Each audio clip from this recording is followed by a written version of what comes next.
ఉషా కిరణాలు తిమిర సంహరణాలు. ఈరోజు ముఖ్యాంశాలు.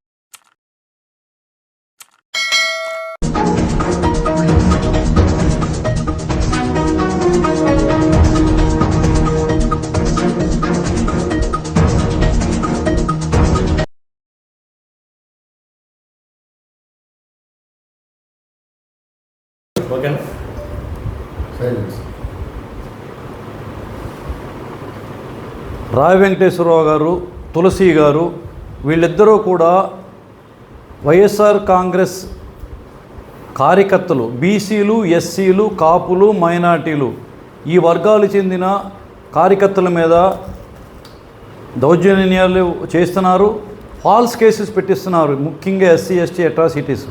వాళ్ళు ఏ తప్పు లేకపోయినా అని చెప్పి నిన్న నేను ప్రెస్ మీట్ పెట్టి మాట్లాడడం జరిగింది.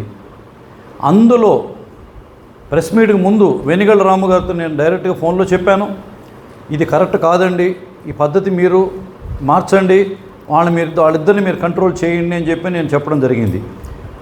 దానికి ఒక పత్రికలో ఆ పత్రిక విలేకరు గారు రాసింది ఏంటంటే, ఈశ్వర్ కుమార్ నువ్వు 5 ఏళ్లలో నువ్వేం చేసావు, కాళీ గారు అలాగే రాంబాబు గారు చేసిన అరాచకాలు మీకు తెలియవా అని చెప్పి నన్ను అడిగారు.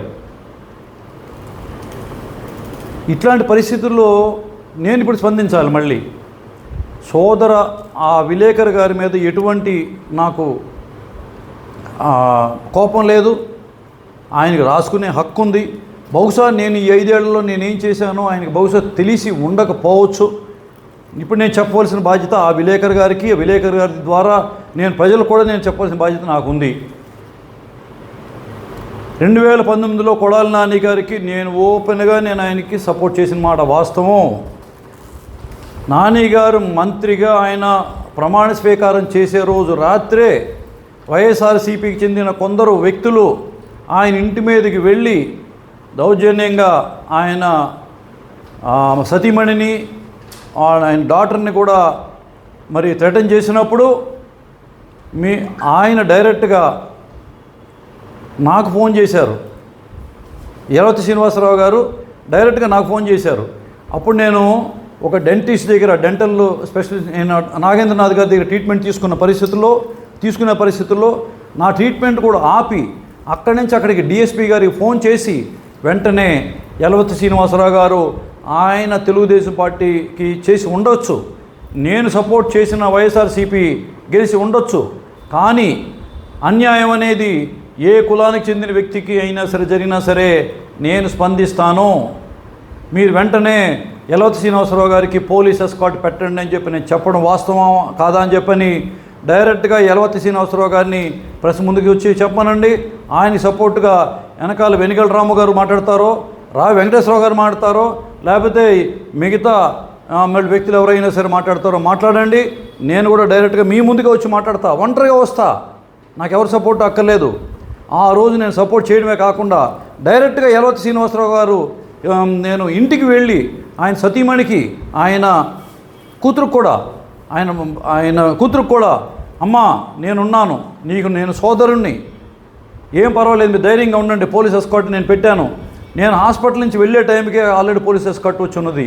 వాళ్ళు బయటకు వచ్చి నేను అక్కడ కన్సర్న్ ఎస్ఐ గారికి చెప్పా, మేము వైఎస్ఆర్సీపీకి నేను చేసి ఉండొచ్చు, వైఎస్ఆర్సీపీ అధికారంలోకి అది వచ్చింది, కానీ అక్కడ యలవతి శ్రీనివాసరావు గారు టీడీపీకి చేసి ఉండొచ్చు, కానీ న్యాయం అనేది, చట్టం అనేది అందరికీ ఈక్వల్గా ఉండాలి, ఎవరి మీద దౌర్జన్యం చేస్తే నేను సహించనని చెప్పని ఎస్ఐ గారికి చెప్పి ఎవరు వచ్చినా సరే లోపలేసేయండి అని చెప్పి నేను చెప్పిన వాడు వాస్తవం కాదా నేను ఛాలెంజ్ చేస్తున్నాను, రమ్మనండి. ఈ విలేకరు గారు 5 ఏళ్ళ కటారి నువ్వేం చేసావు అన్నారు కాబట్టి నేను చెప్తా ఉన్నా. అందులో ఫస్ట్ స్టార్టింగు నేను చేసే కార్యక్రమం ఫస్ట్ డే గెలిచిన తర్వాత, పార్టీ అధికారంలోకి వచ్చిన తర్వాత, వైఎస్ఆర్సీపీ అధికారంలోకి వచ్చిన తర్వాత ఇదే వైఎస్ఆర్సీపీకి చెందిన కొడాలి నాని గారు అక్కడ ప్రమాణ స్వీకారం చేస్తుంటే, ప్రమాణ స్వీకారం నైట్ చేస్తున్నారు, ఇక్కడ స్టార్ట్ అయింది. నేను అన్యాయాన్ని ఖండించడం అనేది ఆ రోజు నుంచి స్టార్ట్ అయింది సోదరా. ఈ విలేకరు గారికి నేను చెప్తున్నాను, మీ ద్వారా ప్రజలకు కూడా చెప్తున్నాను. రెండోది, కొడాలి నాని గారు ప్రమాణ స్వీకారం చేసి రెండో రోజు వచ్చి నాకు కాళ్ళకి నమస్కారం పెట్టారు. రోడ్డు మీద లోపలికి వచ్చి నాకు నా భార్యకి కాళ్ళకి నమస్కారం పెట్టారు. అయినా సరే 2వ నెలలోనే 9వ వార్డులో బీసీలు, తూర్పు కాపు సామాజిక వర్గం, నా కులం కాదు, వాళ్ళ మీద ఫాల్స్ కేసు పెట్టి, పోలీసులు ఫాల్స్ కేసు పెడితే కేవలం వాళ్ళు అడిగింది కటార సత్యం గారి పేరు మీద మీరు కళ్యాణ మండపం మీరు కట్టారు, అది ఆ కళ్యాణ మండపం దిగ్విజయంగా నడవాలి అంటే దాన్ని ఒక జయప్రదమైన కార్యక్రమంతో స్టార్ట్ చేయండి. మీరు కమిషనర్ గారు మీరు దాన్ని ఒక దినం కార్యక్రమానికి ఇచ్చారు. దినం కార్యక్రమానికి ఇస్తే ఆ సెంటిమెంట్తో అది ఎవరు కూడా వాడరు ఆ కళ్యాణ మండపాన్ని. కటార సత్యం గారి పేరు మీద కట్టిన కళ్యాణ మండపం అట్లా పాడుపడిపోవటం మాకు ఇష్టం లేదు అని నిస్వార్థంగా సత్యం గారి మీద ఉన్న అభిమానంతో ఆ తూర్పు కాపు సామాజిక వర్గానికి చెందిన వ్యక్తులు బీసీలు అంత ధైర్యంగా బయటకు వచ్చి దాన్ని ప్రతిఘటిస్తే వాళ్ళు వచ్చి పోలీసు వచ్చి వాళ్ళ మీద కేసు పెడితే నేను వెళ్ళాను. 2 సార్లు పెట్టారు, 3 సార్లు పెట్టారు, ఆఖరికి కమిషనర్తో ఇచ్చారు. ఆ రోజు శశిభూషణ్ అనే వ్యక్తి పనిచేశాడు దుర్మార్గంగా. ఆ రోజు నేను ప్రెస్ ముందుకు వచ్చి నేనేం చెప్పాను, దీన్ని నేను ఖండిస్తున్నాను. కొడాలి నాని గారికి తెలిసినా తెలియకపోయినా, ఇది తెలుసో లేదో నాకు తెలియదు కానీ తెలిసినా తెలియకపోయినా సరే దానికి బాధ్యత కొడాలి నాని గారు అని చెప్పాను. ఈరోజు కూడా బాధ్యత ఎవరిది? తులసి అనే వ్యక్తి ఇట్లాంటి ఉన్మాదంతో ముందుకు వెళ్ళి ఇటువంటి కార్యక్రమాలు చేస్తే బాధ్యత నేను ఫోన్లో ఆయన చెప్పింది కూడా రాము గారు మీది బాధ్యత అని చెప్పాను. ఆ రోజు కొడాలి నాని గారు మంత్రిగా ఉన్నప్పుడే నేను ధైర్యం చేసి ఆయన వచ్చి నాకు అంత గౌరవం ఇచ్చి నా కాళ్ళకి నమస్కారం పెట్టినా సరే నేను వెళ్ళి ధైర్యంగా నేను ఆయన ఎదిరించాను, ఆ ప్రభుత్వాన్ని ఎదిరించాను. అక్కడికి వచ్చి నేను గుడివాడ ఇన్ఛార్జిగా ఉన్న శశిభూషణ్ని నేను ఎదిరించాను, కమిషన్ ఎదిరించాను. 10 రోజుల వరకు సమస్య పరిష్కారం కాకపోతే ఎట్టి పరిస్థితుల్లో మళ్ళీ వాళ్ళని అరెస్ట్ చేయడానికి కూడా వాళ్ళు ప్రయత్నం చేస్తే ఆ తాళం నేనే వేశాను, నన్ను అరెస్ట్ చేయండి అని చెప్పని, బీసీలు కాదని చెప్పి నేను వెళ్ళి 1 టౌన్ పోలీస్ స్టేషన్లో కూర్చుని నన్ను అరెస్ట్ చేయండి అని చెప్పి నేను కూర్చుని మాట వాస్తవం కాదా? ఆ రోజు ఇదే వెనిగల రాము గారు ఎక్కడున్నారని అడుగుతున్నాను నేను, ఇదే విలేకర్ గారు అడుగుతున్నాను, మిమ్మల్ని మీ ద్వారా ప్రజలను అడుగుతున్నాను. ఆ రోజు ఇదే వెనిగల రాము గారు ఎక్కడున్నారు? అమెరికాలో ఉన్నారా? ఎక్కడున్నారు? రావు వెంకటేశ్వరరావు గారు ఎక్కడున్నారు చెప్పండి? ఇదే యలవతి శ్రీనివాసరావు గారు ఎక్కడున్నారు? వీళ్ళే దాన్ని కట్టింది. క్రెడిట్ వాళ్ళే తీసుకోండి, నేను వాళ్ళకే ఇస్తా, మీరే తీసుకోండి. కటార సత్యం గారి పేరు మీద మళ్ళీ మంచి కళ్యాణ మండపమే కట్టారు ప్రభుత్వ నిధులతో కట్టడానికి అదే.